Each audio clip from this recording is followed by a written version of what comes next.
Donna Schwartz here from the Everything Saxophone Podcast. I am so pleased. I'm also honored to have Asha Parkinson here. She's from the UK.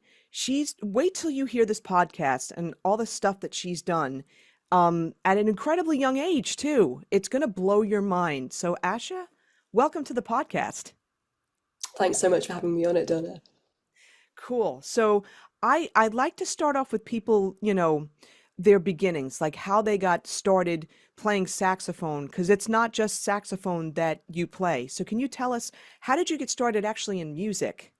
Well, to be honest, like my mum's a musician and a music lecturer, and my dad's a storyteller, but he uses a lot of instruments from around the world, particularly from the Middle Eastern region, like the oud and the baloma, in his work as a storyteller.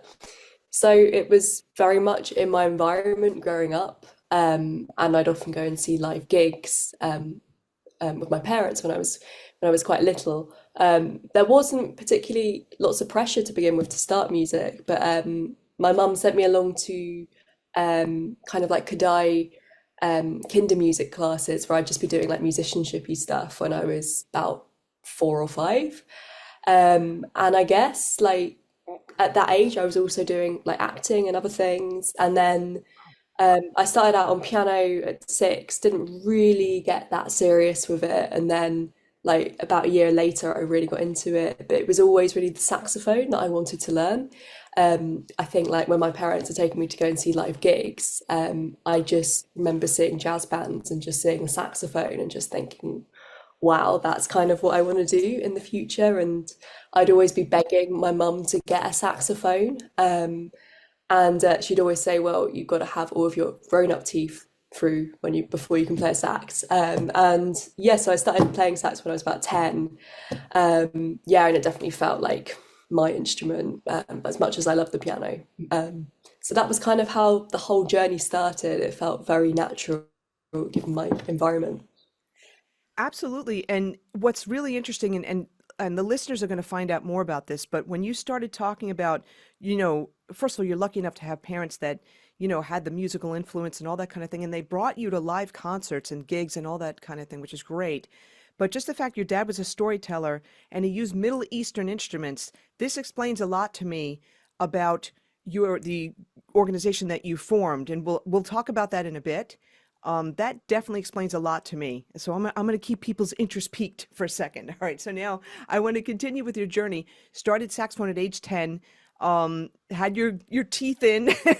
I'm also thinking too hand size as well, because we got to get around those palm keys and stuff like that for sure.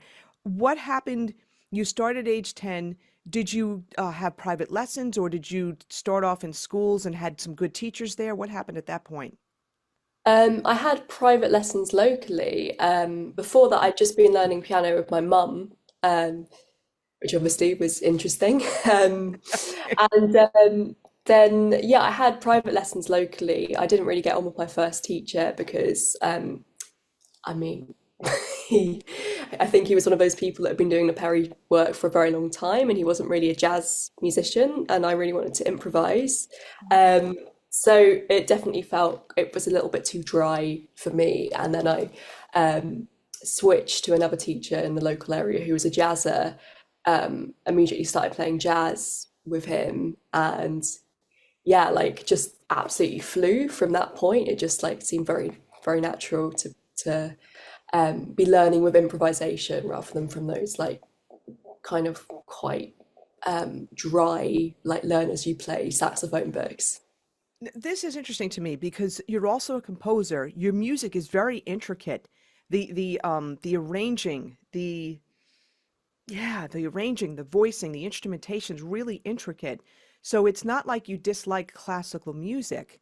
No, absolutely. I love classical music, but I've had a lot of really interesting conversations with people who are classically trained, talking about the kind of pedagogy of classical music and the fact that improvisation seems to be kind of not part of the curriculum, even though obviously Mozart was a great improviser, Bach was a great improviser, so it's not really how it should be. And that definitely, my mum's a really great pianist and improviser, and definitely in the way she taught me classical music, that wasn't the way it came across to me. So it was, I always absolutely loved classical music, but I really liked thinking of it as this thing that was alive to me and that I could manipulate in my own way, rather than it being like this score that had to be absolutely respected. And there was only one way to play it. And yeah, it was always, that kind of system that inhibits creativity. And yeah, I think, all of that improviser training should ideally go across loads of different traditions, having that oral ability to just assimilate vocabulary and be totally fluent playing with it. I think that's really nice to have across classical jazz and all sorts of other things, like I play a bit of Arabic music as well. This okay, and I'm totally jumping ahead here too because again, I've listened to your new album Possession, which is really good. Like I said, it's so intricate and the vocal, the quality of the vocal is so perfect for the type of music. And one of my questions was, there's an improvisatory quality to it, and I'm wondering if I think I know the answer, but I'm wondering if like some of those lines, whether it was from you playing or the Barry Sax playing or some other musicians playing, where they actually improvised, or was that written out? Yeah, so a lot of the main arrangements was like totally written beforehand, even the piano voicings and stuff. But when it comes to the woodwind lines that are very fast and the string lines, um, I kind of improvise that when I'm composing it. It does come from quite a spontaneous place. And you could get to a stage, if I had plenty of rehearsal time, that ensemble where people could totally like make it up a little bit. And actually in performance, sometimes people do embellish those lines a little bit. But yeah, they're written out, but they definitely come from a more spontaneous place. Got it. And yeah, coming from you, and this is now I'm going to circle back to what we spoke about just a couple of minutes ago with classical music and improvisation. And I like the way you said respecting the music. That's a kind of nice way of saying that actually, which is so true. But what have you found when you've spoken to a lot of classical musicians in terms of I think nowadays with more modern classical music, the modern composers are wanting classical musicians to improvise. I think Mm. almost assuming that it's as simple as that for them, but it's really not. Yeah, I think it gets sort of hammered out of people so early on, this idea that learning from notation is better than learning by ear. And so there's that kind of self-consciousness that comes where like classical musicians feel like they'll always get it wrong if they improvise. And I think when you're presented with stuff with changes that move quite quickly, I think you often think, "Oh my God, I'm gonna play something that sounds really out there and really not with it." And I think when you have that training that is so critical, it makes it worse. Whereas jazz is ideally a bit more about taking risks. Obviously there's a lot of training that comes with jazz improv, but that kind of that um, easy relationship that a lot of jazz musicians have with maybe messing it up a little bit, but in the process learning is what makes it easier to advance as an improviser. And, I think for a lot of classical musicians, that's quite hard to accept to begin with. That's a great way of, that's a really great way of looking at that. With jazz musicians, and again, a lot of jazz musicians also were taught classically too, but Mm. just having the ability to take risks and be okay with it and be okay with making mistakes because a lot of times there's gold in the mistakes. They're not Mm. necessarily mistakes per se. And this actually leads me back to going back to your journey, so your really first official teacher, let's say, the one that was the jazz musician and stuff. I'm going to make an assumption he had you probably learning stuff by ear right away. And yeah, can you talk about that? Like, how did he approach that? Yeah, he did like by ear learning. He also did stuff with backing tracks, so it gave you the impression, me being 10 years old, I absolutely loved the impression of like playing with a band, and it feeling very cool. You like imagining performing to people. He gave me patterns to learn and stuff, which I really got on with. But yeah, it was a balance between like um, I'd say top down learning and bottom up learning. So it wasn't always having to like create something from scratch, which I think, you know, when you're embarking on a jazz education journey, can be quite intimidating if your teacher's just like, right, we're gonna there's all of these modes you need to learn, there's all of these changes you need to learn, and it's all down to you to learn it. And there's all of these heads and transcriptions you need to do by ear. You know, that's great to have that as an approach, but also to have some stuff which is a bit more similar to being presented with a piece of music, so you feel you have something that you can present people with at the end of the day, so it's not all just like completely new. And he was really good at balancing out like introducing me to improv and learning by ear alongside like presenting me with material that I could just, you know, play straight off. Do you remember some of the first initial, jazz tunes that you started to work on? I I remember particularly Sonny Rollins' Alfie's theme because I remember I actually played it in a few local talent shows when I was about 11. And I absolutely just loved playing that tune. It really kind of just immediately sat well with me. And yeah, I just felt like it was just such a vibe performing it on stage. And then also like little suede shoes. I remember learning that.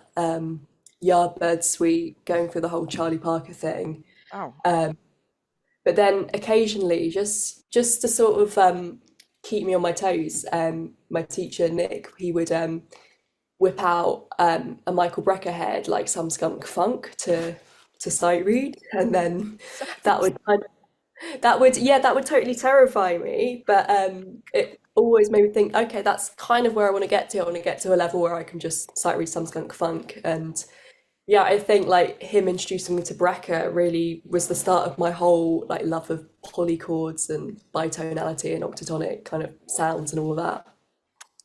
okay. And again, thinking about listening to your music, okay, that makes sense. But I have to go back. Sight reads some skunk funk. Okay, holy cow. Now that's all Well, right. I So, mean, I mean, and Donna Lee as well. Like, well, that's obviously Charlie Parker, but just sort of just you know. So he was kind of he was reminding me, okay, if you do become a professional musician, this is sort of the level of music you'll probably be presented with daily. awesome. All right. And then let me ask this question. So you remember like Alfie's theme and that kind of thing. Did your teacher like start you off with like, how do I want to word this? Did you like start with blues scales? Did you start off with chords? Like, do you remember?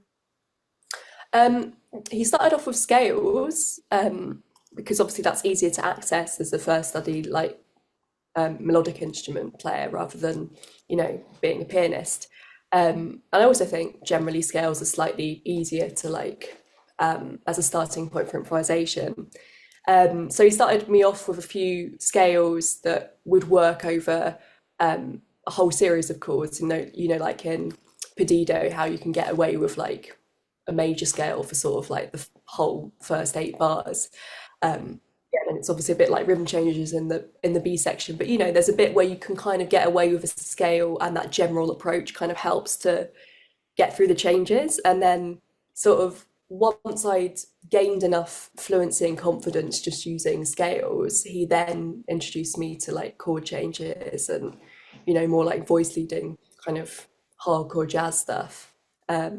But I also started doing jazz piano as well at the same time because I Oh, wow. worked through all my classical grades on piano.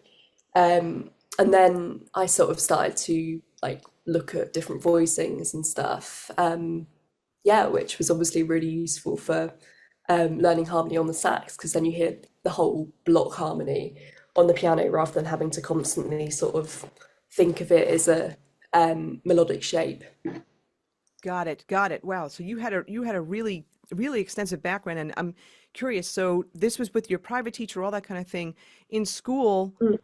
you're obviously not doing this stuff. You're doing the typical like reading, I'm assuming like concert band type of music and stuff. And I'm wondering if you were in jazz bands in school and all that kind of thing. Yeah, so to begin with, I just went to a local girls' school for the first 5 years of high school.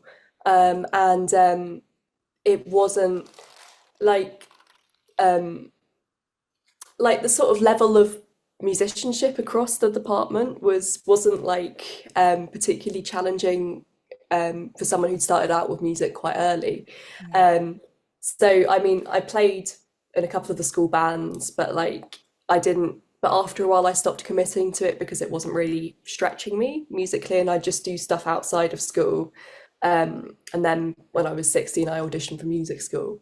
Um, Wow. and yeah, but before that, I was like doing kind of like the National Youth Jazz Orchestra training band at the weekend and the junior jazz at the academy at the weekend as well. So it'd be like I'd be getting most of my like band practice outside of school, and then in school just doing more academic stuff. That makes total sense. That makes absolutely total sense. And it's different from the United States versus the UK, like the things that are available to you for like extracurricular types of organizations and stuff like that. And I'm glad that you had that opportunity. And I'm really curious too. So, your teacher's teaching you jazz, but not just jazz also. I mean, you're also like doing the reading and all that kind of thing. And I'm assuming also learning some classical repertoire, I think as well. I would assume, or am I wrong? Yeah, no, I did do a bit of learning classical repertoire. But yeah, I think it also, him doing reading me def with me definitely had context when at the weekend I go up to Nigel and we sight reading these really complicated big band charts. And there's something really satisfying about reaching that kind of stage where you can sight read a really complicated solly and it's not kind of terrifying as it is to begin with. For sure. Oh my And gosh, that's for sure. the sight reading practice that I've been doing.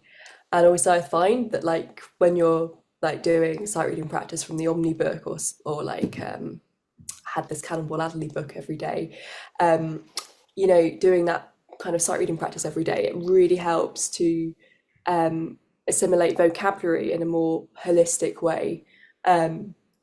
I think I wasn't the sort of person who took particularly naturally to wanting to learn loads of 251 licks in all keys. I think I kind of assimilated the vocabulary a bit more through a holistic approach, like sight reading different things and doing transcriptions rather than, just taking isolated phrases and just going through that for like a couple of hours at a time.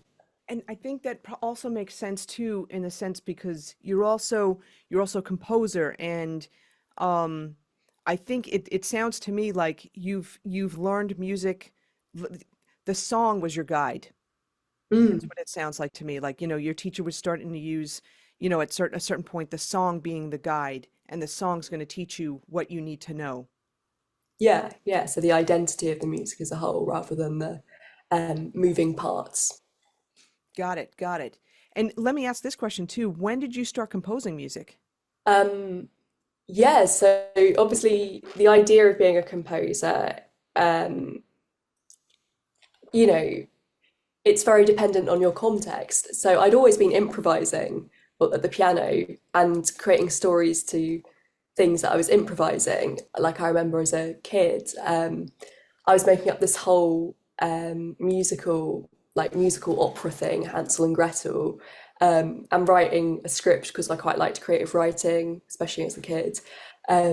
And also like improvising these different songs for the different characters and auditioning like my peers um, for this opera musical thing.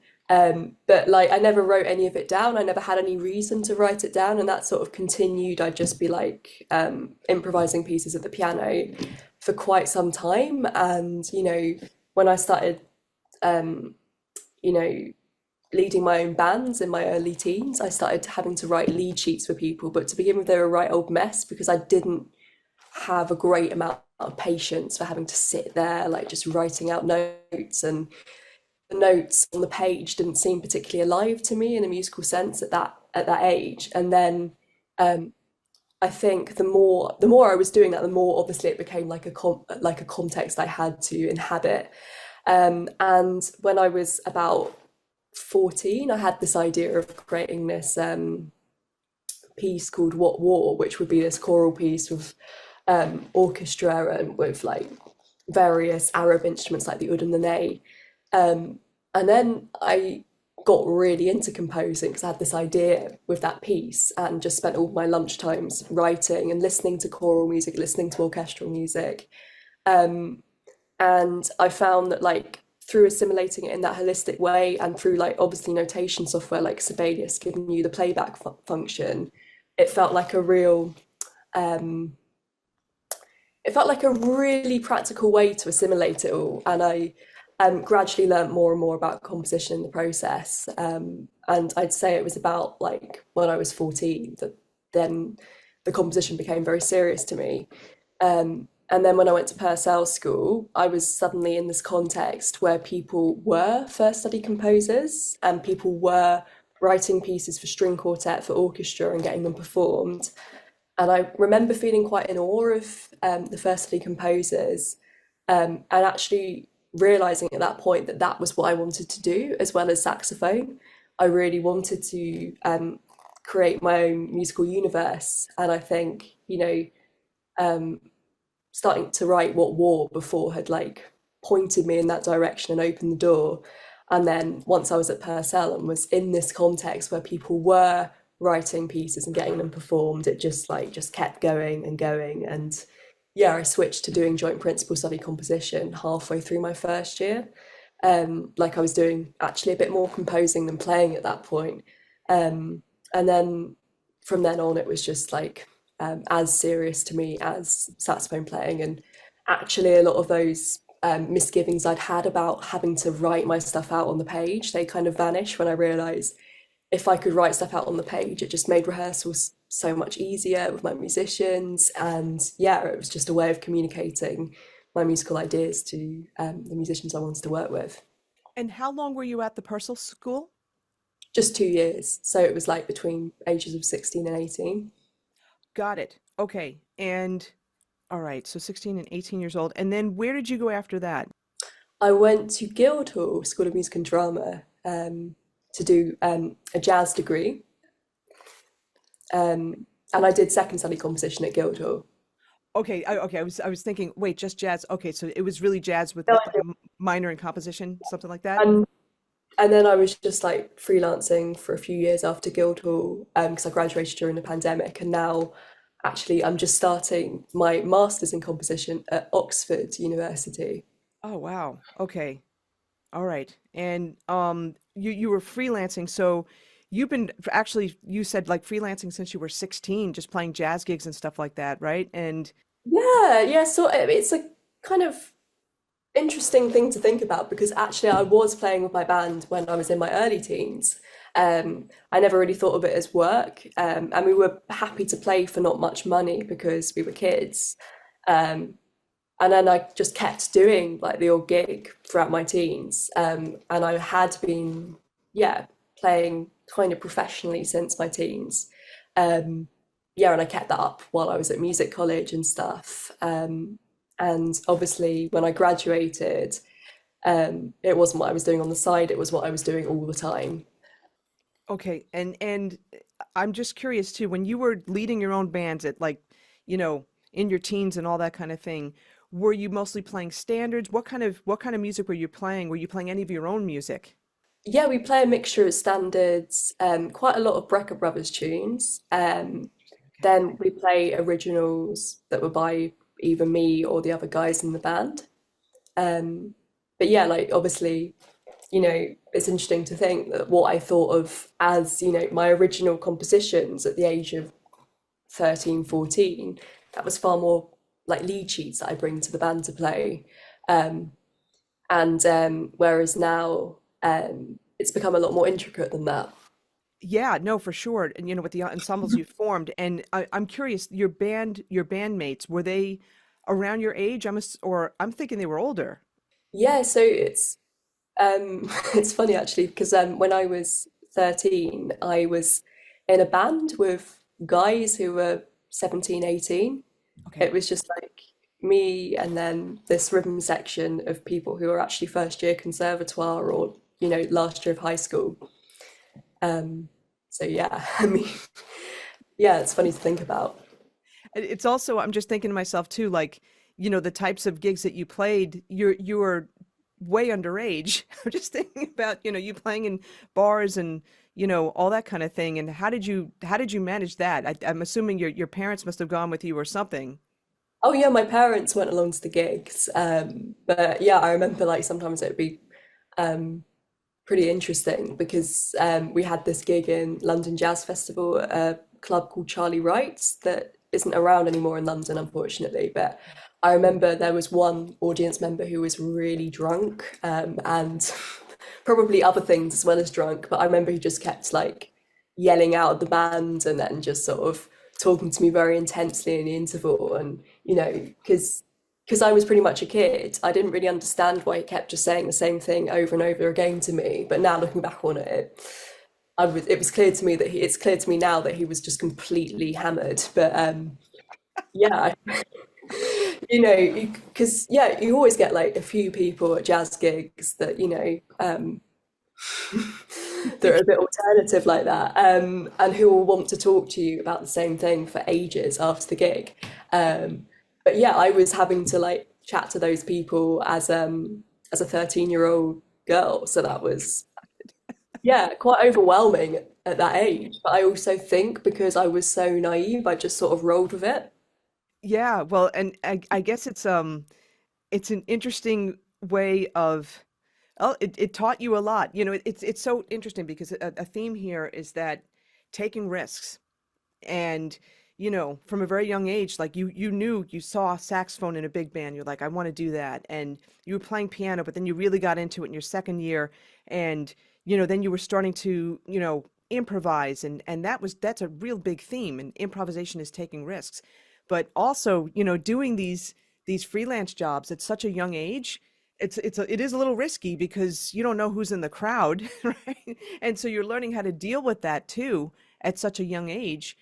I think that's really amazing. It's actually blowing my mind right now, because that's a tough situation, especially for a young girl, I think.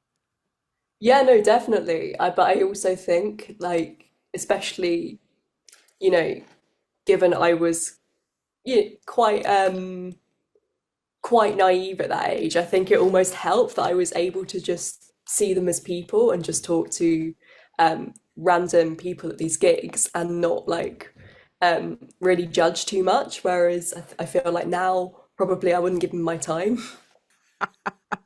That's so interesting. Yeah, and it's funny. You mentioned before when we were talking about like classical musicians and improvisation and having, in a sense, having the creativity beaten out of them, right? But it's also, I've always said this too, with young kids in school, they're so free, they want to explore things, and yet when they go to school, and I understand we have to go to school, but the creativity gets beaten out of them too, and as we become adults, also our I guess I'll use the word tolerance for lack of a better word, but our tolerance gets less and less, which is a shame, especially, as we're going to talk about another subject in a second, but, you know, um, we tend to be a little bit more judgmental and all that kind of thing. It's the naivete can be refreshing, in a sense, but of course you can't always be naive either because you can get taken advantage of for sure. But I just find it so interesting how you've gone this route. And I just want to explore the jazz a little bit more. Are you also now you're composing all this kind of thing? Your album just came out September 20th, Possession. But are you also freelancing? Are you still playing jazz gigs and stuff? Yeah, so actually, since I've moved to Oxford to do this MA, I haven't been putting myself out there as a performer as much, but I haven't made any active decision not to be playing jazz gigs. I've just started playing in this Egyptian jazz band called Efte Kassat, and I think there's some gigs coming up for that like later in the year. But as it stands, it's sort of like I've taken a bit of a step back unintentionally just because of having to focus on other things. But it's been no real active decision to not be doing as many jazz gigs or anything. And I think I just want to sort of find my feet here a bit in Oxford, figure out what the jazz venues are, see if I can get a few gigs for my like quintet and stuff, and get to know the other jazz musicians in the area. Because there is a university jazz orchestra which I hope to, join and at least be involved with in some way. Yeah, and I think I just want to sort of find my feet a bit and then put myself out there for more gigs because it's yeah, I definitely wouldn't want to not be playing sax and other things. Yeah, and this is interesting to me. So you're performing with an Egyptian jazz band. What I always find that's so interesting with the European people that I speak to on the podcast, there's so much more of a world music influence, yeah, in your countries, and I feel like it's more so than in America. Although I think there are some American musicians that are definitely doing that now. But how, and this is my own ignorance, I'm going to claim that. How is Egyptian jazz like, how is that different, if in any way? Um, and how have you, did it take a while to adapt to that? I'm just really curious about this. Well, I'd say like Egyptian jazz is just sort of Egyptian or Arab-like melodies, so using Arabic maqam or Arabic sorts of rhythms, but infused with jazz harmonies Okay. and jazz sonorities. So in Eftegasat, they have quite a lot of synth sometimes.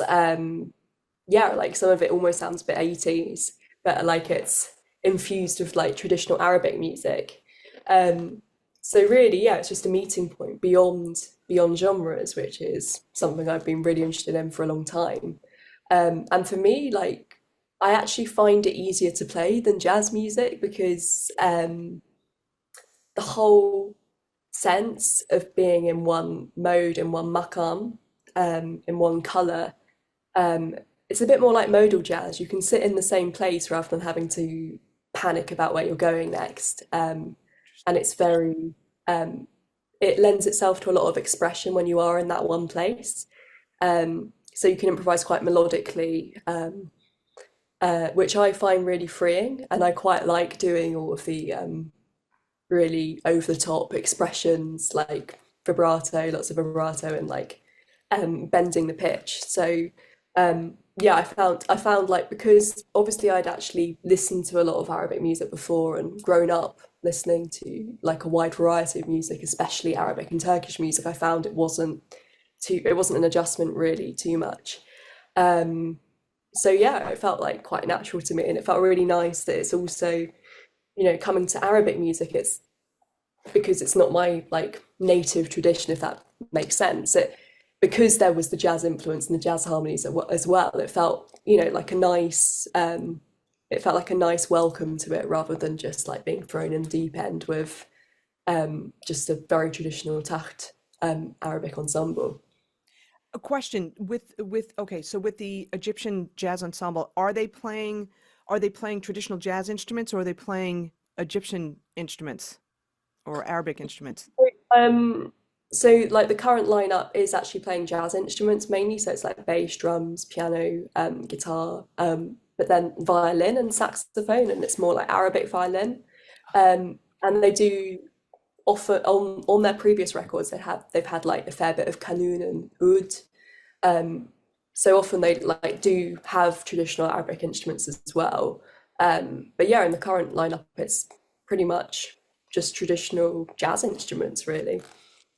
Interesting. And I'm seeing also, circling back to your dad, Mm.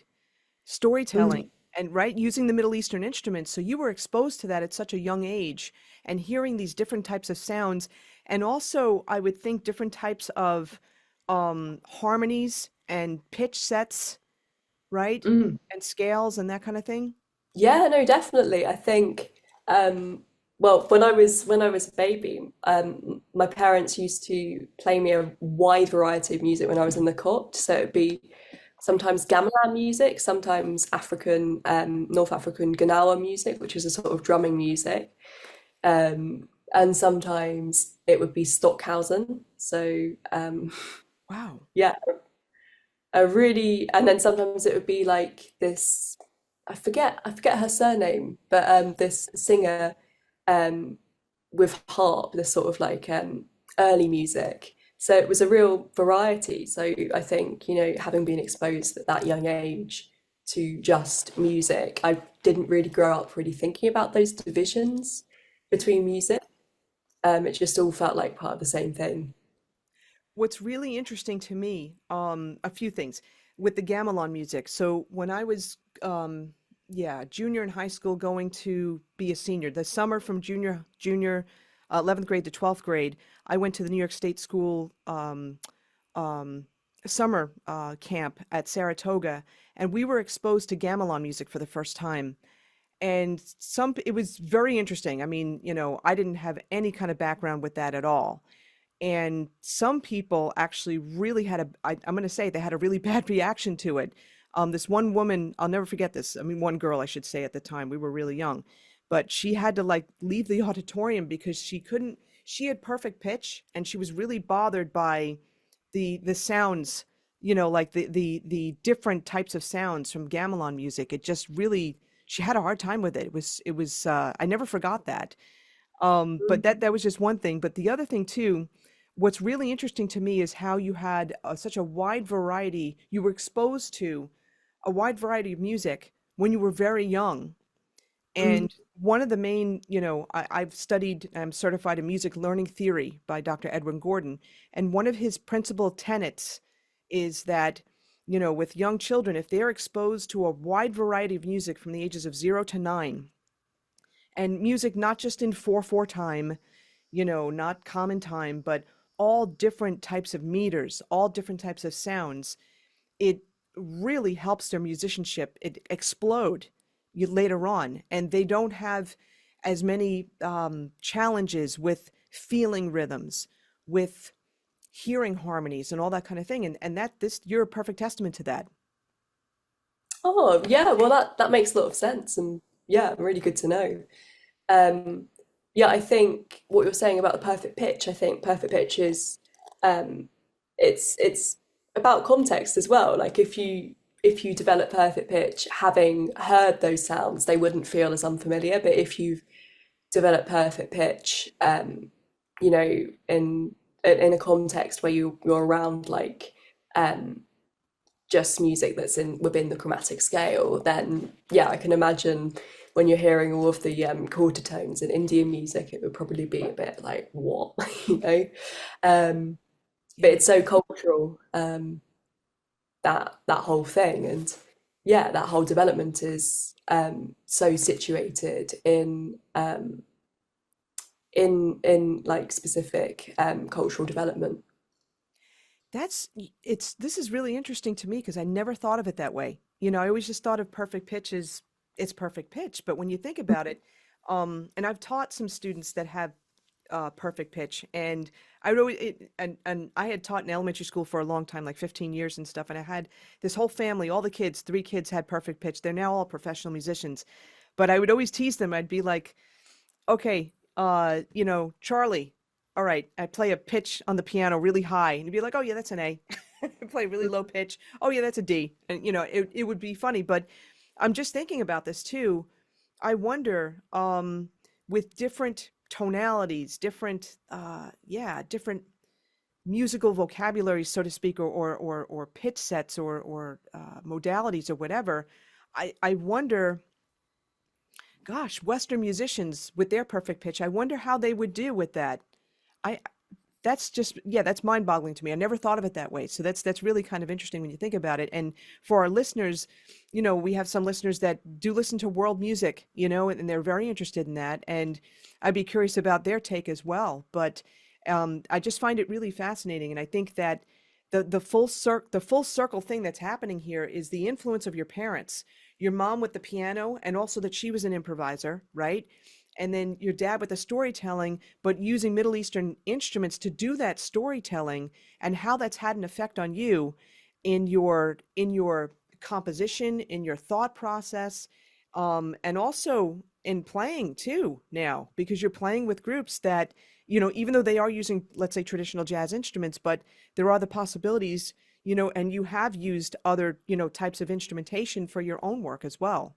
Yeah, definitely. I think you know they're sort of almost polar opposites in terms of influences and stuff. And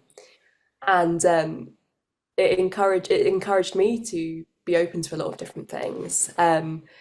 Yeah, coming, yeah, as you say, full circle back to, that upbringing. Um, I think, especially with the storytelling thing, it was, yeah, I grew up hearing a lot of stories from around the world, and telling stories myself. And I feel like that has always been at the heart of what I do as a composer too, is just having that sense of um, narrative in my composition, having that sense of wanting to say something that is a bit beyond just the musical materials themselves. Um, and it was really good to also have that thorough musicianship training from my mum, who also is a music psychologist and academic, so she thinks widely about music. Yeah, I think they've been very key influences to me in many different ways. And yeah, I think that level of feeling comfortable with non-Western music. I mean, I almost hate the term non-Western because it's so kind of Eurocentric and stuff. But I think like the fact I feel comfortable with that sort of music is because like I never kind of thought of um, non-harmonic types of music as being weird sounding, um, with the different microtones, because they always seem quite natural within the colours that are inhabiting. Um, and especially now playing like some Arab music and stuff, feeling those microtones and stuff like Makam Bayati, which is a bit like a Dorian scale, only like the second degree of Makam Bayati is like a sort of it's somewhere between like a raised second and a minor second, so it's like a quarter tone. And similarly with the sixth, it's the same thing, but they really feel natural to that makam, and like they've started to feel like their own things rather than it just sounding like, I think you have to work through that moment where you've obviously followed that. Well, for me, I followed the training in jazz modes. So that moment of feeling, oh, but this is sort of a Dorian, but it's not quite a Dorian, and then just thinking of it as its own thing and its own color. Okay, I'm so glad you said that because as I'm processing this myself, and I was just thinking to myself, if we try to force our own labeling on different cultural music, I think that's where we can kind of get hung up because Mm, although it can, you always want, when you're teaching, you always want to have a point of reference so people can relate to it. So there's that aspect of it, but sometimes though, what that can also do is have you get a little hung up and a little confused, and make it harder for you to understand something that is a bit different. We're not used to microtones unless people are out of tune, but well, yeah, I think we're not used to microtones in the context of specific jazz or classical trainings that we've undergone, but actually, um, if we were in an environment where we heard musics that were native to those microtones a lot, it would probably sound quite natural over time, especially played on instruments that are designed and specifically for that purpose. yeah, for sure. Now, this is gonna it's not gonna appear like this is from left field because this really does relate. At 14, right, you wrote the piece "What War," and in 2011, you were the Syrian crisis, the Syrian conflict happened, and you were really affected by that. And the way that you approached that, you wrote this piece at the age of 14, but you also, I think it's either with yourself or with your dad, I'm not sure, but you started that organization, Voices Beyond Divisions. So can we Yeah. talk about like this whole journey? Yeah, so um I'd started getting involved with fundraising and activism in my early teens, after like I'd seen what was going on in Syria, and it inspired me to want to change stuff. And I think, you know, um, when you first have that awakening to what's going on in the world, it feels quite easy to change things, and it almost feels like, why has no one ever thought of this stuff before? And I definitely did feel that way. And you know, it seemed blindingly obvious to me that you know, we should be promoting peace, like left, right, centre, and working for peace and like shouting for peace. And I gradually realised that it was easiest to communicate that through my music because that was the best way I could express it. And I thought, wouldn't it be wonderful if I could write this piece that would bring together a whole load of children from contrasting cultural backgrounds, so Muslim children, Jewish children, and Christian children. And I think I even wanted like non-faith children at the time as well, and all sorts of children from all over the world. And yeah, I think I had this huge idea that would be like tons of like a global choir almost. And I wanted to create an orchestra that would also bring together cultures, and so that everyone could be united in something really productive. And I remember it was just like kind of everything all at once, just thinking, right, I'm gonna research like the Abrahamic texts. I look into the Talmud, the Torah, the Bible, the Quran, and try to find those peaceful, tolerant teachings across those religions. And I'll write a lyric that combines all of those. And I'll also get it translated into Arabic and Hebrew so that I can have parts of the piece in all of those different languages and even sung at the same time as being sung in English. So I did all of that. And yeah, I'd been writing this piece and I've been reaching out to different aid organisations saying, I want you to be part of this project. I want the funds that I raise from this project to go towards sort of supporting your campaigns. And I want the children taking part to learn about how they can be humanitarians. And I remember after I'd done my GCSEs, I was just full on working on this project and emailing those different schools to take part. I think a lot of people didn't know that I was only 16 at the time. So they thought they were talking to some like member of an arts organisation when actually they were talking to a teenager. And I'd actually got several schools lined up.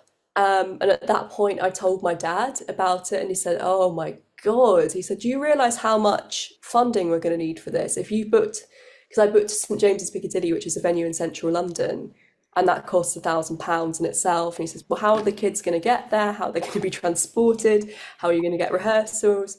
And he was sort of like, "Well, it seems like it's gone too far for this to stop now." So he helped me to create a crowdfunder, and he helped me to write a couple of grant applications to get the funds for the project. Yeah, because I think in my very idealistic brain, I hadn't really considered all of that. But then when I got to Purcell, so my music school, I had the perfect context for creating the orchestra and the chamber choir that would support the children's choir. And also perfect context for a rehearsal space, and a workshop space like within the school, and a supportive outreach community as well. And yeah, I think they were extremely supportive of the project. I'd also reached out to the School of Oriental and African Studies to source an oud player and a ney player. So the oud is obviously like a kind of Middle Eastern guitar, and the ney is kind of like a Middle Eastern flute. And I'd researched Arabic music in the same time and tried to like write parts of the choral work like in that style. And then at that point, like when I got all of the accepted funding applications, I'd got the crowdfunder, and I'd got musicians invested in the project. I got the schools invested in the project. The workshop started, so the kids came together to rehearse from the different schools. We did team building exercises with them. So I remember that like it was amazing just to see how natural it was, just to see the children from the Jewish school and the children from the Islamic school teaching each other how to say like shalom and assalamu alaikum, and you know, obviously having that religious upbringing that they shared, actually finding that there was so much in common, and just really enjoying just being around other kids, and rehearsing together because, you know, a lot of kids love to sing, you know, they love to perform, they love to feel like they're part of something. And yeah, I remember we did like workshops like that. We had guest speakers from Islamic, from Christian Aid, Syria Relief, and I think Syria Relief got some of the children to record messages to Syrian children, to Syrian refugees. Yeah, so it was quite a big thing, and then Yeah. they came together to give this concert in St James's Piccadilly in January 2017, um, on the eve of Trump's inauguration, and and and yeah, they were singing that cantata alongside different settings I'd done of songs from their different communities with string quartet, and also I got other composers at my music school to write works representing the Islamic and Jewish traditions, for the chamber choir there, and yeah, that was the kind of result of that whole project. And someone did a documentary of the project, and I found out in that documentary some of those personal relationships between the children. There was one that was really striking to me where um, a Jewish boy had said that he thought it was going to be quite scary to meet the Islamic kids because he thought, you know, the Islamics were the people. He said the Islamics were the people who created the bombs in Israel and Gaza, and then when he met them, he realised they had so much in common, and he formed a gang with the Muslim boys because they all supported Arsenal, and because it was one of the boys' birthdays on the day of the concert, he was gonna buy him a present, Wow. and yeah, that just seemed like so simple, but so kind of beautiful and poignant when you think about what's going on right now. Yeah, there's so much. First of all, just the fact that you created this and accomplished this is astounding to me at any age, but especially at the age of 16. I think it's so commendable and incredible. And I know you won an award. I think it was the Princess Diana. What was the name of the award again? The Princess Diana Legacy Award. Yeah, I saw that, I saw that in the materials and stuff like that. And I mean, absolutely well earned and for sure. I'm curious. So that concert happened in 2017. The Mm. organization is still running. Are you still running it? Yeah, so after that, my dad helped me to set it up as a charity, Beyond Division's Education Trust. Um, so that was like set up in about 2018, 2019.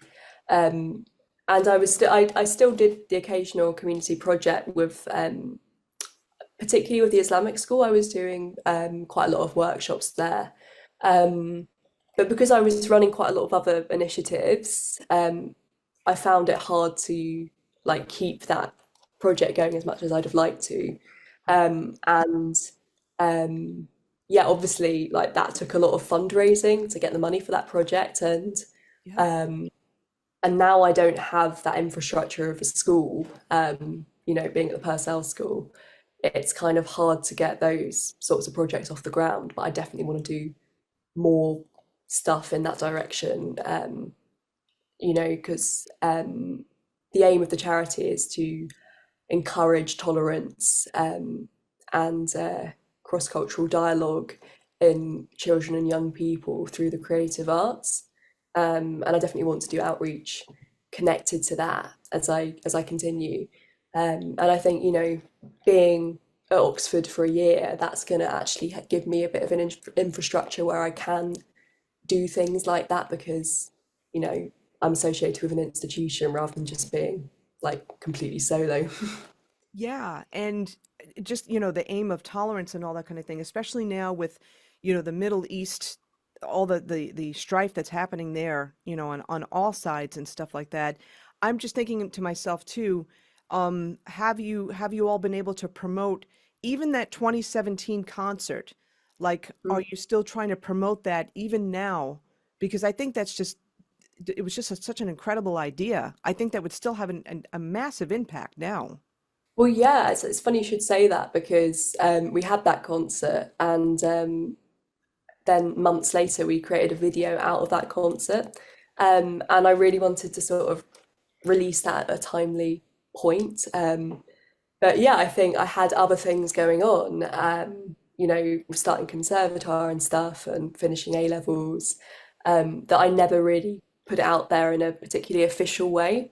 So I definitely want to sort of do that again in some way. I think there's a part of me that always thinks, well, if I'm 25 now and I was 17, at the time, it almost feels like, are people gonna are people gonna be like, what have you been doing for the last 8 years or something if you put that out now? But I think, I'd really like to still promote that. And I think it is still really important. Yeah, I actually I wouldn't even think about the 8 years difference. I'm thinking that that was an incredible event that you put on, and that broke boundaries, and it's so relevant today. I don't think the 8 years difference even matters because again, look at the age that you put that out, you know, and when that happened, right?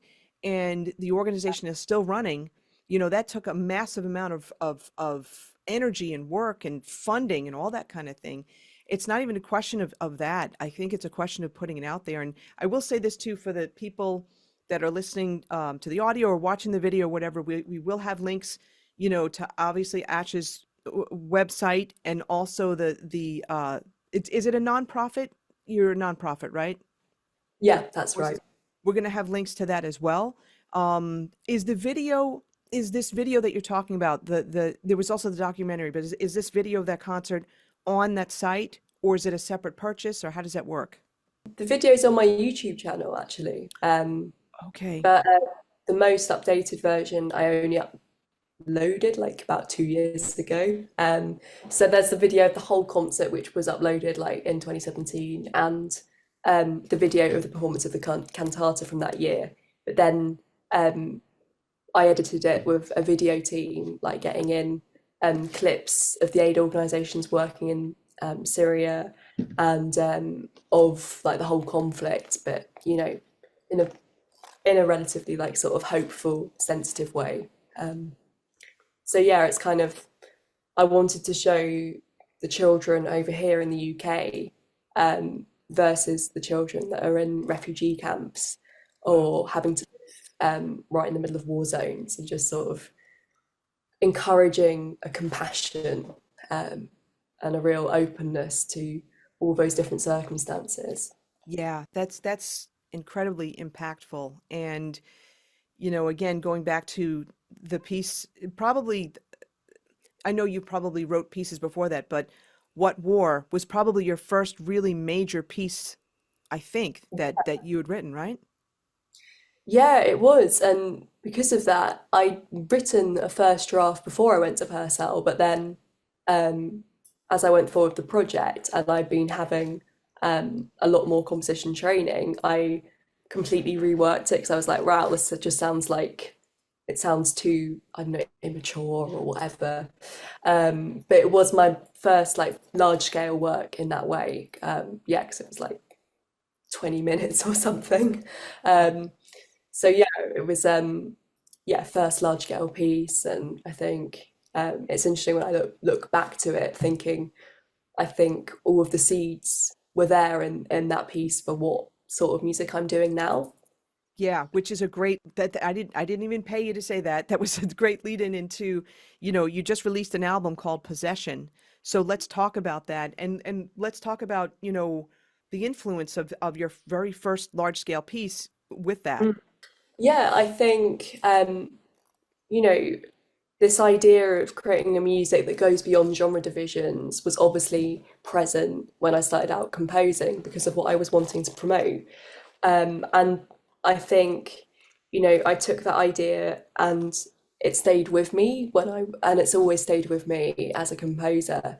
So that when I got to Guildhall, I thought, right, I'm going to actually start this fusion ensemble that I'd wanted to start when I was still at Purcell. And I founded Kalpadruma, so that was like a rhythm section combined with strings, combined with woodwind, combined with various guest collaborators.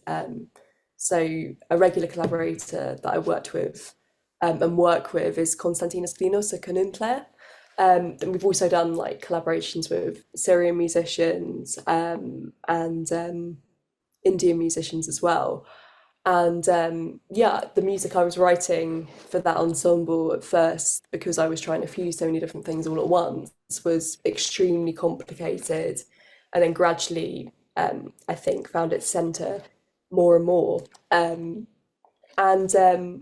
yeah, we released, well, self-released an EP Onwards back in 2022. But a lot of the music for that was actually written before 2020. Okay. But because of the lockdown, we couldn't record it. And then with this latest album, Possession, that actually ties into a lot of interest that I have in spirituality and both accepting and going beyond one's own emotional experiences. So exploring that notion of possession from different angles. Because obviously, when I created What War, I was thinking of the potential power of a higher force, both, if you choose to access that within you, which is more what I choose to do, or if you choose to access that externally through more organized religion. I was thinking about how that power can really inspire you to greater good and to greater perspective. And possession is really a sort of culmination of all of those different personal gods that you can choose to worship at different points. Do you feel that, how do I want to word this? You're trying to bridge religions. You're trying to bridge, cultures and all that kind of thing. Do you worry that, like the way you just said that, like accessing these different gods and stuff, that would turn people off or insult people or anything like that? It all depends on people's perspective because Yeah. um, I'm not sort of claiming to be religious in an organized religious sort of way, but I'm reaching out to different things from a in a spiritual way, for my own spirituality, and that's my own personal understanding of whatever we might mean to be good.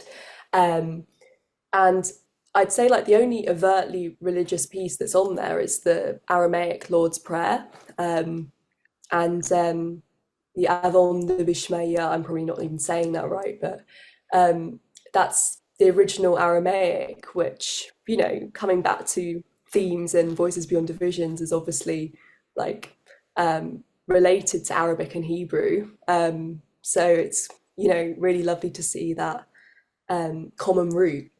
And also actually reading the translation of the Aramaic Lord's Prayer, it really clarified a lot about my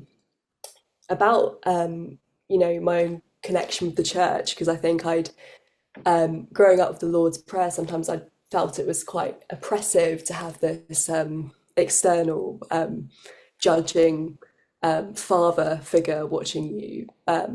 Whereas the actual original translation of the Aramaic Lord's Prayer seems to be a far more equal dialogue, like this source of all being and all creation, which, I think felt much more applicable to a personal spirituality. And then when I talk about personal gods in other contexts, it's almost from a secular point of view, like looking at the title track Possession, that being like obsessive love. That's very much a secular state of trance, a secular state of mind. But when I say, or like urban fantasy, that's sort of a hyper productive trance. But when I say like personal gods, it's sort of any one of those obsessive lines of thought that completely consumes the individual and takes over the individual. And I think there can be something almost spiritual about like being so consumed by one state of possession, if that makes sense. Yeah, yeah. No, again, this is really fascinating. And you had mentioned, I just wanted to, and I had to look up the spelling for this too. You created a Kalpadruma, or how do you say that ensemble? I'm sorry. Kalpadruma, it means tree of life. Right. So you created this fusion ensemble, and we'll have the spelling for this in the notes too. But this intricate ensemble, this fusion ensemble to, play these pieces. But it wasn't even just for this album, like you said. It was years before you put out an EP, and it would have come out, but the pandemic happened and all that kind of thing. But what inspired you to create this ensemble in the first place? Um, I really wanted to combine my composer and performer identities. And I was finding that, I've been leading jazz bands in my teens, but actually, um, after going to Purcell and doing Voices Beyond Divisions, I was feeling like what was authentic to me as a band leader was a space that was sort of more ambiguous from a genre perspective, and that was allowing me to embrace the composer side of myself and also all of the interest in other musical traditions because I'd been playing quite a bit with like Indian musicians as a teenager, and obviously I was really interested in Arabic music. And so I wanted to have like a band that would be like a fusion collective, really. I'd really wanted to start out the fusion thing a bit earlier on, around the same time I was actually doing the Voices Beyond Divisions project. I'd started to do jazz and classical fusions at Purcell School. So bringing together the classical players with the jazz musicians and writing these throughly composed, quite complicated pieces for these mixed ensemble lineups. And I think I just really wanted to continue that. I really wanted to have a space where people could reach out to and learn about different types of music beyond their own primary specialism.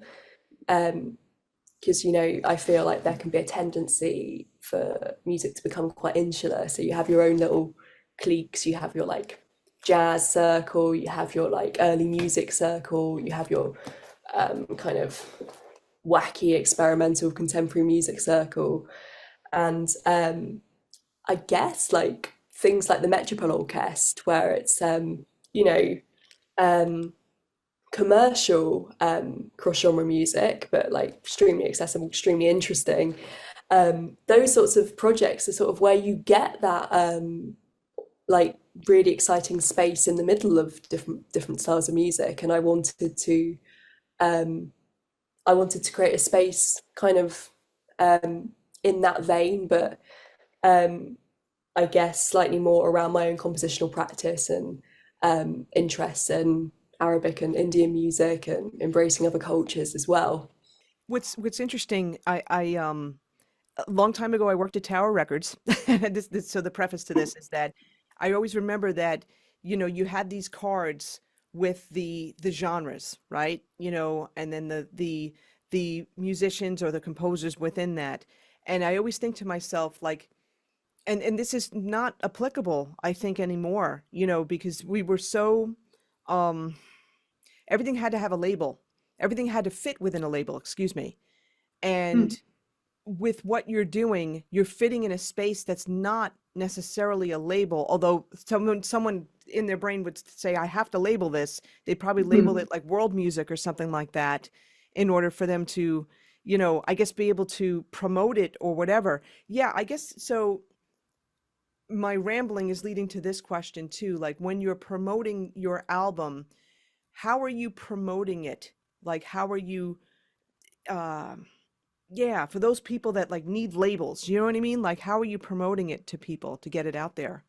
That's a really good question. I remember I actually put a story on Instagram a few months ago saying, composers, how do you go about promoting your original music to a wide range of people when your influences are so eclectic? When in my case, I listen to everything from Eminem to Stravinsky to Paco de Lucia.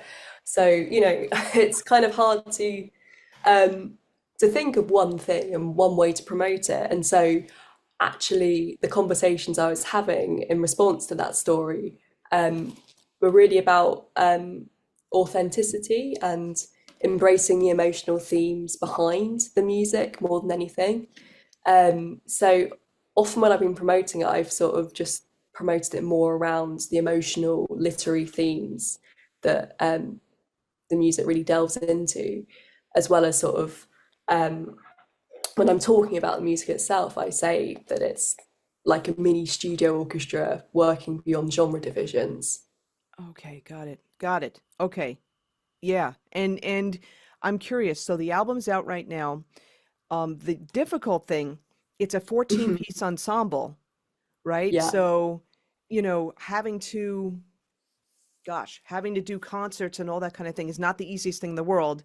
Just it's hard enough Mm. with like three people, like having 14 people get their schedules together. Are there any concerts planned with this ensemble promoting this music? Yeah, so we just had our album launch at Toulouse-Lautrec in London, Okay. and as a 14 piece, and then the next concert we've got as a 14 piece lined up is on the 22nd of November at the Jacqueline Dupre Music Building in St Hilda's College, Oxford, which my head of composition at Oxford like kindly offered to me when I accepted the place. Awesome. Um, and I'm also like in the process of like firming up some dates for different lineups of the ensemble in 2025. Because often like we have the 14 piece lineup, but I founded it really as a collective so that we could have flexible lineups. And we often perform as like a jazz quartet and a jazz quintet, playing those pieces that I've written in a slightly more open-ended way, with like the core lineup. So singer, so Rebecca Edlund singing, me playing sax, Ruben Goldmark on piano, Hamish Knocklesmore on bass, and Alex Taylor on drums. Um, and occasionally we'll have Kanun or guitar as well. But like, yeah, we often gig it in smaller lineups because that's a lot more practical for a much wider variety of venues, um, and obviously more cost effective. Right. I was just thinking about that too. And I was thinking of scheduling as well. It's so hard. It's so hard to begin with, but I'm so glad that you have a concert coming up November 22nd, but also that you're starting to line up things for 2025, of course, to promote this group, to promote your works, to promote your themes, but also to sell merchandise too, as well, and are you selling CDs or is it all streaming? How are you doing that? I'm selling physical CDs as well, Got it. and yeah, I mean they're available on a variety of websites, but I also sell them at gigs. Excellent. Yeah, because it's that's one of the tough things today too, is that, for a lot of artists, um, the best one of the best ways to get some income is by selling actual physical merchandise and stuff like that. When you're playing shows and whatnot, the income that comes from that isn't as much as people think. And so it's really where the income comes from is actually the selling of the merchandise and other types of products that you may have as well. So I'm glad that you have that. I think people, I don't know, I personally still like to have CDs, and I think there are people that would enjoy that. And I'm thinking also too, like, especially, I'm thinking classical musicians too would prefer to have some kind of physical, tangible, uh, Tangible thing. Yeah, yeah. I think, I mean, there are a lot of issues I have with streaming, but I think when it comes down to the listener experience, I think the streaming experience tends to be a lot more scatty and kind of chaotic. Whereas actually sitting down to listen to a CD of music, it creates much more of a respect for the thing itself rather than the streaming process often being like this hyper consumerist, like what complements my mood right now and constantly changing it and never being able to sit with something. So, I mean, it's great, I think, like actually to listen to a CD just to be listening more for the music than for what you need in the moment, if that makes sense. Oh, Um, absolutely. Yeah. And even it's not even also a question of mood, it's a question of a lot of times people are streaming. I don't think that they're totally you mentioned the word scattered. So Mm, I think about like, and I don't really honestly stream too much. I really don't. I'm a little bit old school when it comes to this. If I want to listen, I want to listen to a CD I bought, or tracks that I bought or whatever. And I want to kind of think about that. I want to, focus on that where a lot of times people are streaming and they're working out at the gym or they're streaming and I mean, they're driving. Okay, that's fine, but they're doing something else as opposed mm. to just listening. Yeah, I think, obviously music is inherently a multimodal um, thing. And I think more and more it's becoming more about the context of the music than the music itself. I think, especially with the live music scene in the UK, I think part of the reason that small venues are really suffering is because a lot of people are wanting to go to whole experiences like festivals and have that whole I don't know quite how to describe it, but that like trip away kind of thing and the whole experience. Um, or like go to see a massive artist in the stadium and have that whole experience and the whole spectacle rather than actually sit down and have to like just listen to the music. Even though I think jazz venues are a lot more accessible in that you can be drinking and eating at the same time as listening. But yeah, it's interesting to see how that's like changed. Yeah, wow. The funny thing, and I don't, it's so funny that I'm saying I don't know how to word this, but what I found throughout this whole conversation, you have such a way of explaining things that it's so obvious and it makes such sense. Like right now, it never even occurred to me how, until we started talking right now, like I'm thinking about the way people are streaming music. And some people may be sitting down and really listening to it, but streaming to me means it's one song after the other after the other. You can't like unless you do buy into subscriptions where you can kind of listen again and again.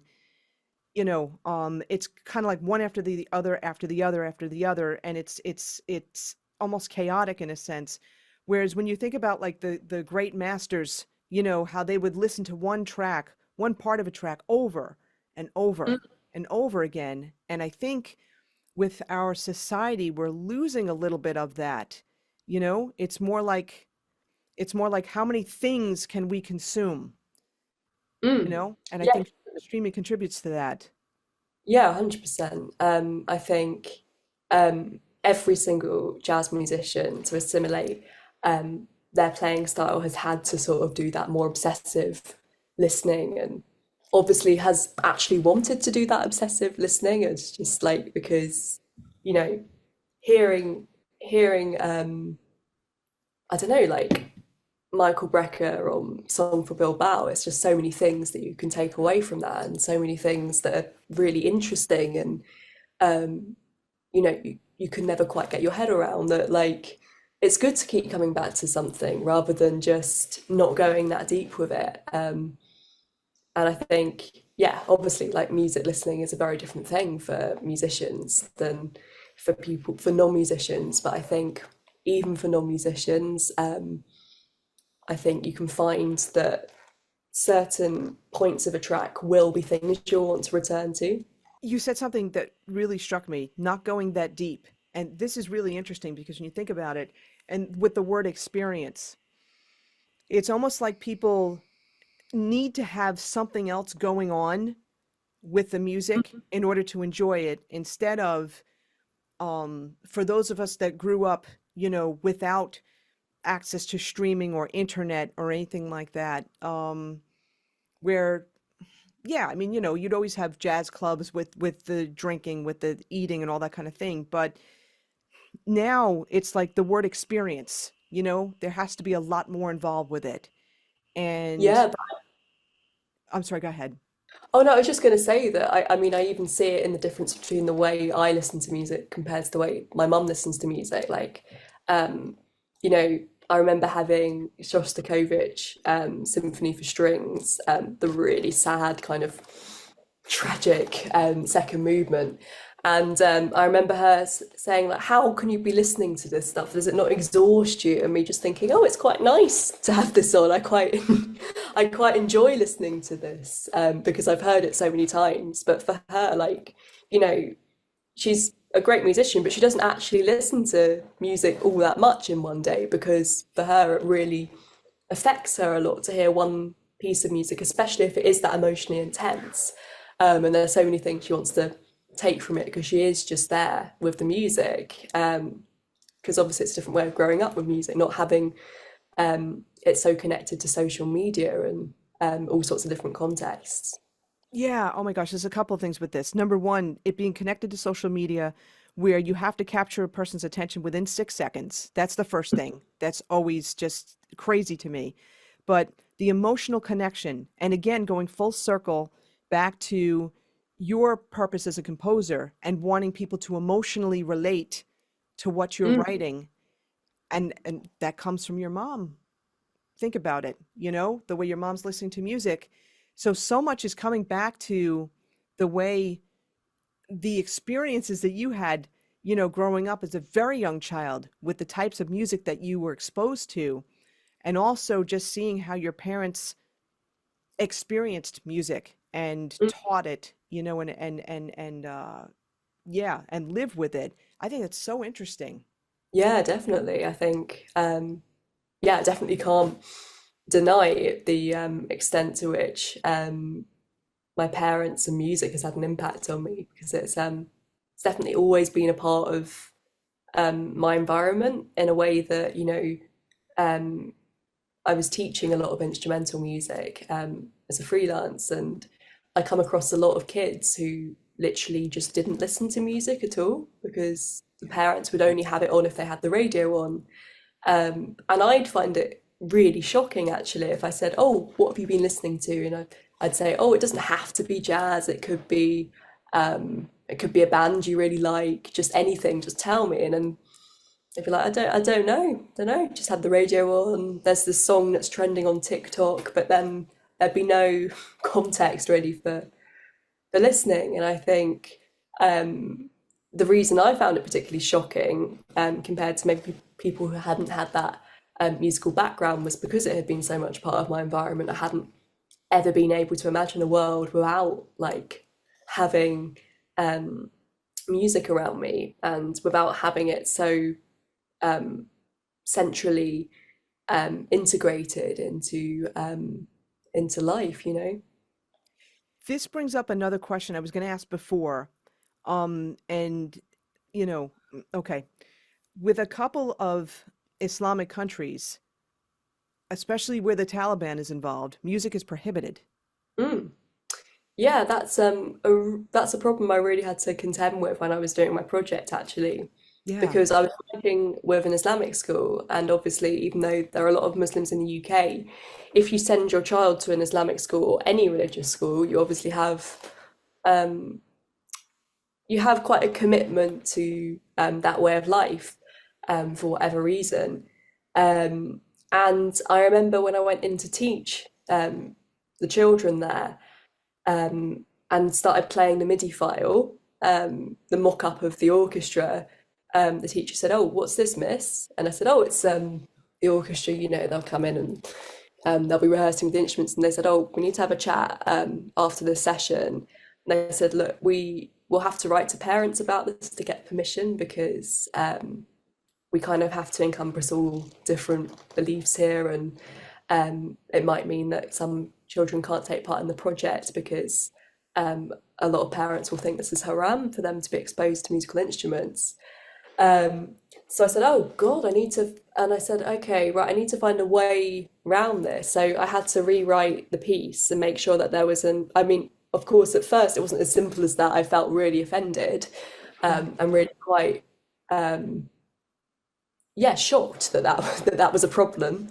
Um, Yeah. and yeah, it had been a problem in other contexts too, but I won't go into that. And I remember, once I'd worked through that initial shock, I then set about rewriting the piece so that there was an a cappella section at the beginning and at the end that the children could join in with. And I presented that to the teachers, and they said, "Oh, that'll be fine. We can still commit to this project, and we'll write to the parents, say that they'll be having to rehearse with an orchestra, and the ones that won't be okay with that, um, they can say that they're not happy for their child to continue with the project, and the others they can stay." Unfortunately, only a few dropped out at that point. Okay. But I remember actually when they came to rehearse with the orchestra, there was like the kids absolutely loved the instruments. They were immediately like rushing up um, to look at all the violins. And I remember one girl saying like, "What's that?" pointing at a piano. She was just like, "Oh, it's so big, it's amazing." Yeah.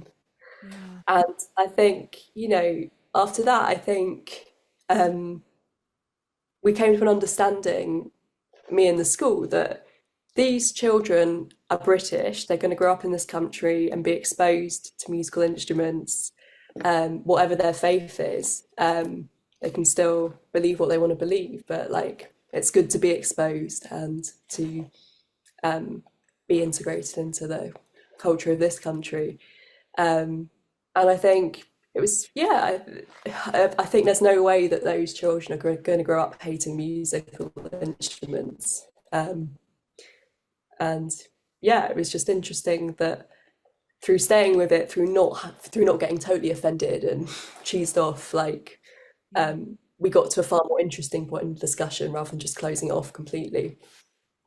And I'm so glad that, I'm so glad I did ask you that question because it is an issue, Mm, and again, it's a cultural difference, beliefs aside, especially as a musician, especially as a woman too, with some of the things that are going on in some of those countries. But it probably, especially at the age that you were the age that you were dealing with this, yeah, being mm, totally shocked by, kids not having access to or have ever seen, a piano or having seen one live or whatever the case may be. I can only imagine, also how they must have felt, like the sheer awe. One of the things I was thinking, your project had even more of an impact than I initially thought.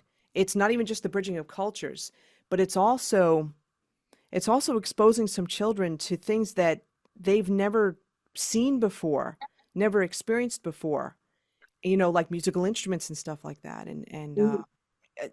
And just the impact of that, and the age that, again, you're 16, you didn't realize this to the extent, of what happened where some kids wouldn't participate, they couldn't participate.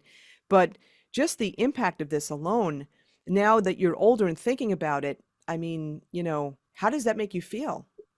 Um, it makes me feel really hopeful, actually, um, for crossing divisions in the future. You know, um, I'm really keen to actually get Arab and Israeli musicians in the same room um, and foster a sort of dialogue, not necessarily between people who are already who are already compassionate to the other side, but to actually foster a dialogue between people who are absolutely polarized.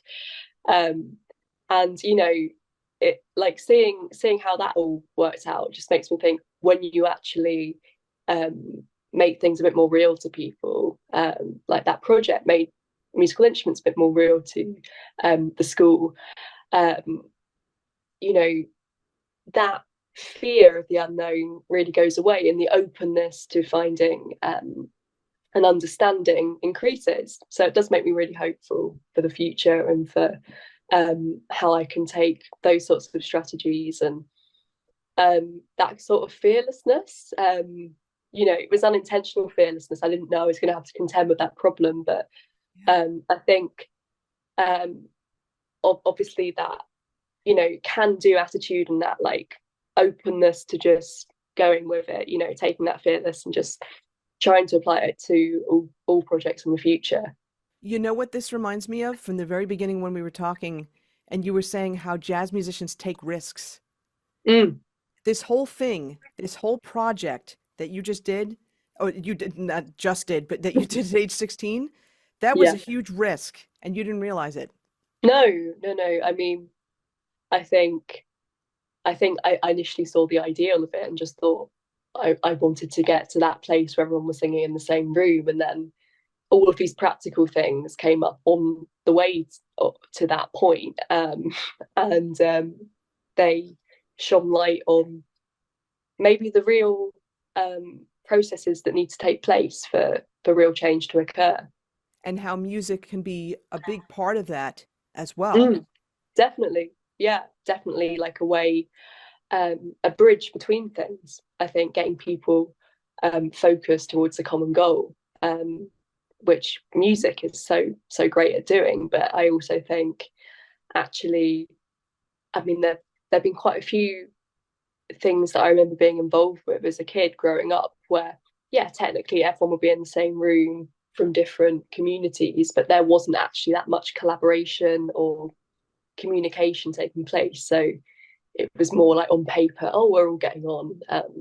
And maybe Britain's a bit like that as a country too, with multiculturalism. It's like on paper we're all getting on, but there's quite a lot of insularity taking place under the surface. And be really good to go deep with that and tackle it a little bit through music. I have to say, as we're winding down, you are really an inspiration. I'm going to say that because you've all throughout your life, and you're 25 years old, you've taken risks. You've created this massive project at such a young age. You started writing music at such a young age that is is thoughtful. It's informed by what was going on in the world and all that kind of thing. And you've done all these things. I can't even imagine what's going to happen for you in your future. Right now, you're going to Oxford, you're getting your master's, all that kind of thing. But I'm just thinking ahead, in terms of what you're going to do with your organization and your compositions, in the very near future, and how you're going to be helping to bridge that gap, with different cultures. It's inspiring. It really is. Oh, thank you. Yeah, this definitely has been incredibly inspiring, and huge thanks to your the contacts that I've had to meet you as well. Let me ask you, what, aside from the ensemble, where you're going to be getting more concerts for 2025, what other new projects do you have coming up for the end of 2024 and 2025? Um, One project that I really want to develop is my encounter suite. So back in 2021, I had a commission from an organisation called Jazz South to write a 20-minute piece of music, which would bring together jazz musicians and Syrian musicians. And I was setting the work of an amazing Syrian poet, Marama Masri. Um, and she talks a lot about female identity amidst conservative cultures, and amidst war. And I really want to extend that suite into a full hour's work, and I've been toying around with ideas for that, and obviously increasing contacts a lot in that whole world, in like the Arab music world. And I've also been like collaborating a little bit with other Arab female poets like Dana Dajani. She's an amazing Palestinian spoken word artist. And I really want to extend that piece into a whole hour's work. I'd started doing that in 2022, but I wasn't really getting anywhere in terms of getting performance opportunities for it. I think partly because my artist profile at that point, people didn't really know who I was, that people didn't know about my music in itself. So doing these releases like Onwards and Possession has helped to kind of get the foundations of that in place, so that if I'm doing a project like this where it's more collaborative, hopefully festivals will be more open to booking us. And I also have more contacts in the world of Arab music who know the right sort of venues that would be interested in hosting it. And I really want to finish writing that suite and get a performance for it in 2025. So that's thing for me, I'd say at the moment, is like the encounter suite. Other than that, like working on a few um, I'm working on a few pieces for specific ensembles that are like separate from, my own project. So I've been working on something for the new music ensemble at Oxford University. I'm working on a couple of choral pieces as well. Um, yeah, and just continuing to write for a variety of different projects. But yeah, I think from an artistic point of view, the Encounter Suite is definitely um, something I want to develop quite immediately. And if people are interested, the initial 20-minute digital broadcast that Jazz South did in 2021 is available on YouTube if you just type in Encounter Suite Asha Parkinson Jazz South. Yeah, that might provide context for what I'm doing. Got it. And what we'll do, I'm writing this down right now. What we'll do is we'll find the link and we'll put that in the show notes. And I'm also curious too with projects. One thing I was going to say too, or ask you about, since this is a saxophone podcast as well, in Yeah, terms of yeah, so you got a lot of things going on. How much time do you have available for you to practice your saxophones? honestly, like recently, not as much time as I would like ideally. Um, but then again, I did saxophone performance as my major for undergrad, and that was a point where I was practicing 5 hours a day, and other things were suffering, and now I'm practicing like a couple of, well, 1 or 2 hours a day, which isn't fantastic, I know, but it's sort of maintaining um, the technique I assimilated during that time. Um, and other things are taking up a bit more time. But yeah, it's a year to focus on composition and Yeah. thinking about music. So yeah, it's taking a little bit of a backseat in terms of how much I may be developing as a player, but I'd say I'm definitely maintaining the facility I already have on the instrument. Yeah, obviously, like I'd never um, want to not practice at all, because that way your kind of facility just completely goes. And it's just, but doing that um, core minimum of maintenance practice, occasional transcription, just to stay um, sufficiently focused with the instrument and in touch with it. When you say, I'm curious about this, and I think the listeners will be curious too. When you say maintenance practice, what does that mean for you? Like, what exactly are you doing? I'd say like core saxophone technique stuff. So like doing overtones. I mean, I remember thinking at music college that surely there'll be a point where I don't have to do any more overtones, but it's almost like the broccoli of practice, just having to keep that going. Um, as kind of horrible as it sounds to other people and who aren't saxophonists. And yeah, I think like overtones is a core part of the maintenance thing. I'd say doing scale patterns as well. Like I love the Yusef Lateef repository of scales.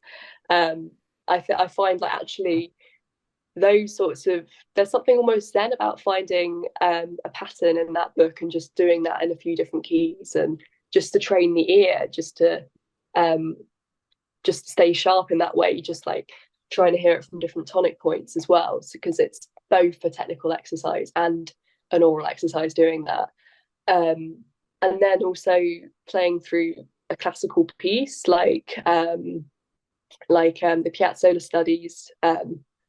I've been playing them for years, but there's so many things within that work over like different ranges and help you to like challenge yourself on the instrument. And then also I'd say like apart from that, just playing tunes that I need to do for different projects, or occasionally revisiting a standard just to give the whole kind of working through changes a bit of a workout. Um, yeah, that's sort of core maintenance, and then occasionally doing a transcription. But that tends to be more of a kind of project than practice, because there's a lot of the transcription that takes place away from the saxophone, and then you put it onto the saxophone. So that then becomes part of your practice, like a sort of etude. But yeah, those core nuts and bolts of the instrument, rather than, if you have a lot of time, you can do all of that in a lot more detail. And you can like learn a lot of new repertoire, and um, you can do extensive transcription practice. But yeah, I think like core maintenance is doing all of that, but just a tiny little bit. Got it. Got it. Okay. And let me ask this also because people are always curious. So in terms of Mm. your equipment for Yeah, your saxophones, I know you play a curved soprano sax. yeah, Yanni Gassawa. Got it. Okay. And what's the mouthpiece, the reed, all that kind of thing? Oh my God. You're going to think me terrible, but actually, I don't know what the mouthpiece is because it came with the saxophone. Wow, okay. So I play on the mouthpiece of the saxophone, but I always like use Rico jazz reed strength like 2.5. Um, and yeah, I play on like um a Maya 6 mouthpiece for my alto, with same reed set up, but it's a Selma reference 54, the saxophone itself. And then my tenor saxophone, it's a Moriat, like unlacquered, gorgeous, gorgeous thing. And the mouthpiece is a Morgan Fry, like metal mouthpiece. So I can blast out on that one, which yeah, really Interesting. satisfying sometimes. But I use like Rico reeds like across all of the different instruments. That's interesting that you use metal on the tenor and Mm. you don't on the other instruments. Yeah, honestly, like my big hero when I was 12, 13 was David Sanborn. I was obsessed with trying to sound like David Sanborn. Okay. People are often surprised when I say that now, but I just loved the brightness of that sound. So I remember I used to have a phase of just like playing on plastic cover reeds to get that brightness. And I was always going for that poppy metal mouthpiece sound.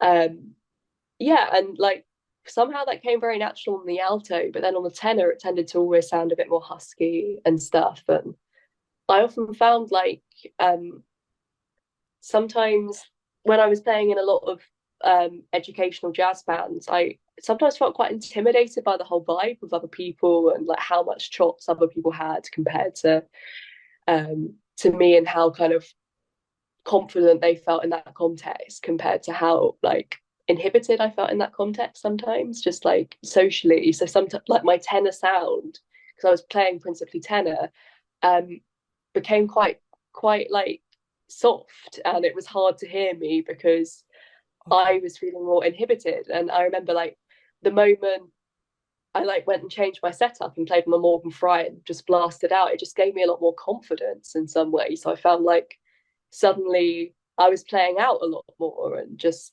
feeling a lot more confident just through having the metal mouthpiece, just as a sort of icebreaker almost. That's awesome. And thank you for sharing that because I know, a lot of people are so interested in the equipment and,